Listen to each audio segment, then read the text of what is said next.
In this edition, we hear of government's big office rental bill.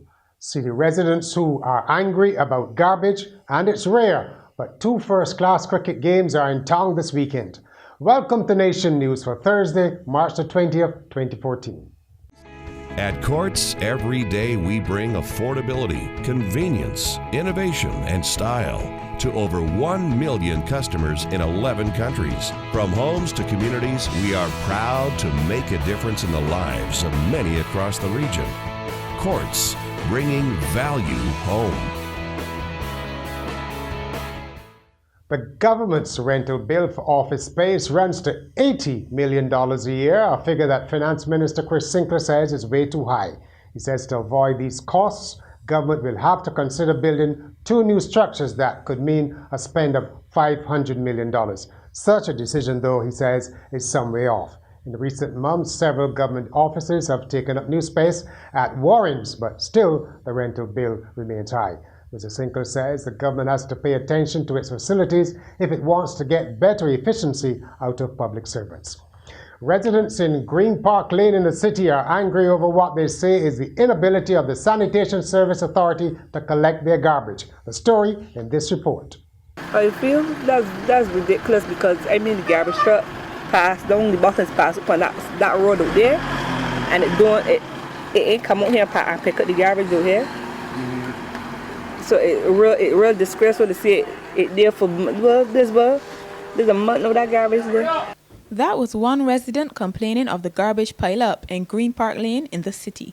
Another resident told Nation News that the garbage was now attracting rats and flies to the area, raising concerns about the possible health threats to those who live there. Others in the community blamed persons who park their cars in the street, making it difficult for the sanitation trucks to get to the garbage when they do come. This results in the collectors simply leaving the trash behind. This is Natasha Beckles for Nation News. Much has been done to improve facilities for passengers at the Grant Lee Adams Airport. But what about cargo? It's been announced that the Caribbean Development Bank is lending the government $700 million to study the best approach to providing world-class cargo facilities at the airport, where last year 8 million tons of cargo were unloaded and 12.1 million tons unloaded. If you love music, theater, and comedy, then the whole this season has built up a good reputation, having attracted some big artists over its 21 years. The festival moves into full swing this weekend, with organizers calling it a major achievement on the local cultural landscape. Stuart Collins, the executive director of the Arts Festival, told a news briefing today that not only it promotes Barbados abroad, but also gives local entertainers a platform to showcase their talents. This year, I'd like to think we've got one of the richest ranges of performance, from around the world, but also very significantly every single night with artists from Barbados on the performance program. So it's as I say, it's this magical quality we have here of bringing different types of things which appeal to different audiences, but you can actually come to every single night of the season and see something different. And a lot of people do. The re-elected president of the UE Guild of Students, Demani Paris, says students want to do more for the Barbadian community. This, he says, is despite the internal difficulties the Guild is facing and the financial squeeze.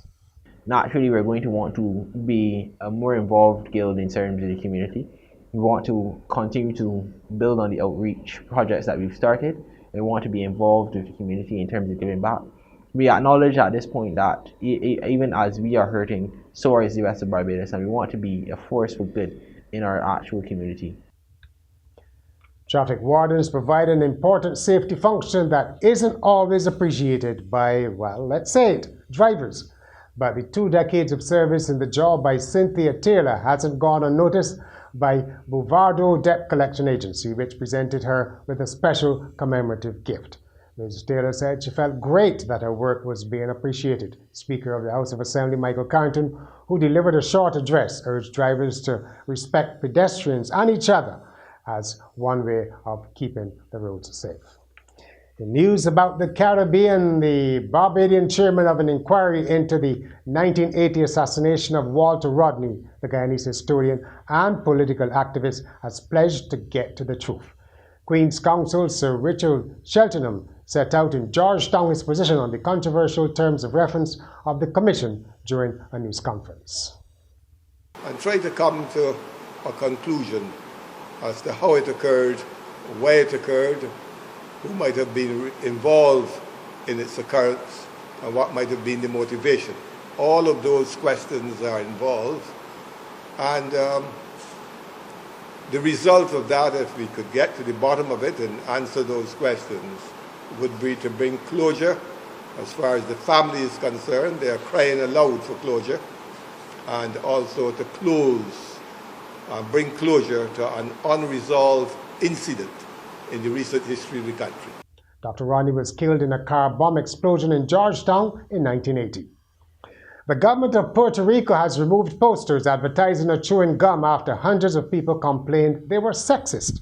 The poster for Dentine Ice at train stations shows a person sitting down and it reads, "Don't give up your seat, offer your lap, ready for any opportunity." At least 750 people had signed an online petition demanding the removal of the posters. Officials with Dentine Ice in Puerto Rico apologized in a statement and said it was never their intention to promote inappropriate behavior.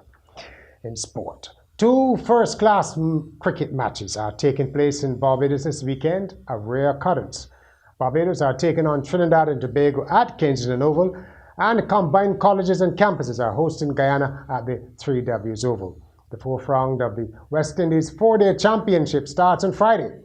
4th place Barbados will be seeking to extend their recent dominance over 3rd place Trinidad and Tobago. The match at Cave Hill is between the teams at the bottom of the table. His returns may have been modest, but West Indies all-rounder Andre Russell is earmarked for a big role in the World 2020 in Bangladesh, more so in the absence, through injury, of the celebrated big hitter Kieran Pollard. Russell has been speaking about what is expected of him. With Pollard missing out, it just means that I have to step up and play his role and along with my role as well. You know, knowing that nothing's changed, it's just that I may bat a bit earlier and bat the position that Pollard would normally bat. So I still can hit the ball, you know, like Pollard.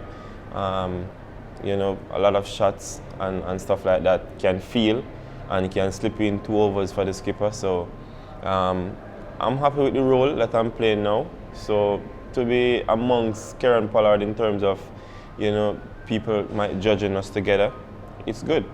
And finally, an Italian woman found a safe filled with 100 million lire in cash, only to be told that it's totally worthless now that Italy has been using the euro for more than a decade.